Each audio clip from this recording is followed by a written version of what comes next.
It's sunny. Aujourd'hui on s'est levé tard, on a été se balader au marché tranquillement. C'est fou à quel point c'est facile de marcher quand t'as pas le sac de 10, 11, 12 kilos sur le dos. On a même l'impression qu'on sautille quoi, tellement on est léger.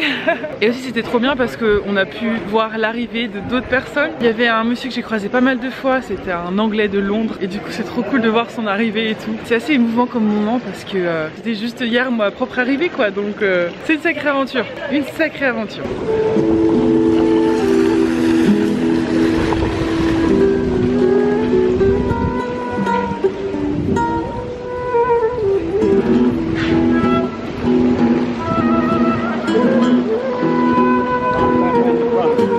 Yeah.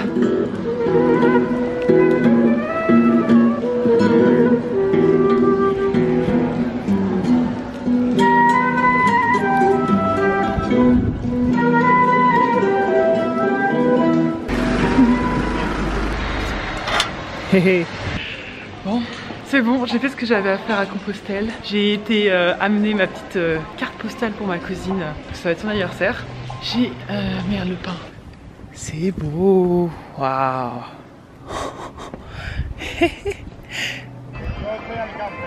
J'ai retrouvé Régis là, et Sophie, qui étaient sur le voyage avec moi. Oh, merde, c'est par où le chemin? Bon, j'ai remis mon poncho, j'ai le bâton dans les mains, et puis on va pas s'arrêter là. On va pas s'arrêter en si bon chemin quand même. Vous croyez quoi? La cornemuse sonne encore pour mon départ. Et cette fois-ci, je vais à Fistella. Je vais au bout de la terre, au Cap Finisterre. Je viens du Finistère et je vais jusqu'au Finistère en Espagne. C'est parti. Pour arriver là-bas, il faut que je marche encore 90 km je crois.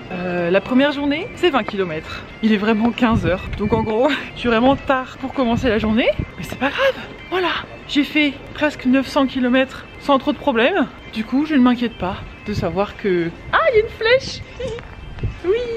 Du coup, je disais, je m'inquiète pas de partir à 15 h pour faire 20 km. J'arriverai quand j'arriverai. Et puis voilà. En tout, pour arriver au Cap Finistère, c'est 3 jours. La première journée, c'est que 20 km, donc ça va. Les deux d'après, c'est genre 33, 34 km. Et là, ce sera des grosses journées. Mais on y croit.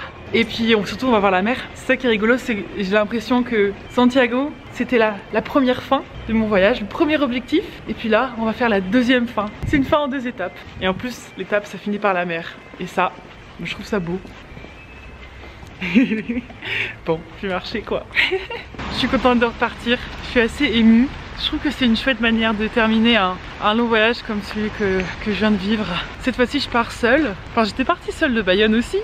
C'est juste que ça fait pas mal de jours que je suis avec du monde. Et là je suis seule. Je suis contente de terminer cette aventure en allant jusqu'à la mer. J'ai pas vu la mer depuis Ribadeo. Ça fait 8 jours. Ça va être cool je crois de la voir à nouveau à Finistella. Ça monte. C'est bien parce que très rapidement en fait on sort de la ville. Vraiment j'ai fait à peine 1 km et j'étais déjà dans la forêt donc parfait, nickello. Elle est belle. Si le chemin du Nord devait avoir une odeur, c'est bien celui des plantations d'eucalyptus. C'est vraiment une odeur qui nous suit depuis le Pays Basque espagnol en fait. Des plantations, des plantations, des plantations. Ça sent quand même très bon hein. Waouh. Alors ça j'avais jamais vu. C'est des coquilles Saint-Jacques. Ça en fait beaucoup. Il est 17 h 30, j'ai fait à peu près 10 km, donc il me reste encore 10 km. Et bon, devant moi il y a une montagne, donc je vais devoir passer par-dessus. Et en même temps, il y a le soleil qui commence à bientôt se coucher quand même. J'ai 2 heures à marcher encore et il me reste probablement 1 heure de lumière. Mais là le soleil, il va se cacher derrière la montagne et je vais aller normalement de l'autre côté de la montagne. Donc avec un peu de chance, j'aurai encore de la lumière pendant quelques temps. Ça va le faire. Bref. Bon. Ça monte, il pleut et il commence à faire nuit. Et tout va bien. Allez. C'est bon, je suis arrivée de l'autre côté de la montagne. Et effectivement, il y a la lumière, il a arrêté de pleuvoir. Les problèmes sont résolus. En vrai, ça va.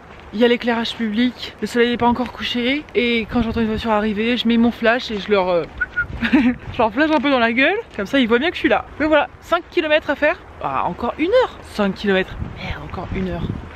Là il va faire bien noir par contre. Mais bon, si on continue à être avec l'éclairage public, il n'y aura pas de souci. Un beau pont.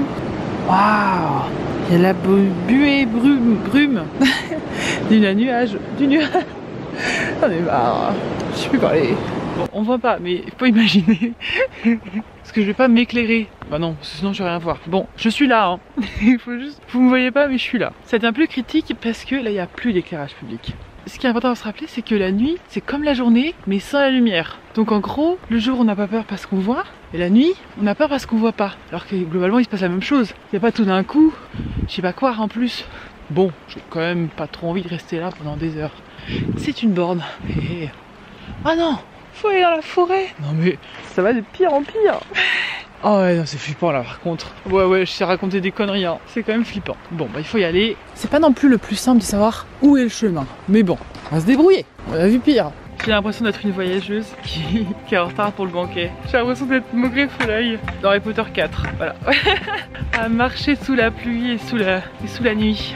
Bon, faut que je trouve une auberge. Ah, c'est une auberge ça.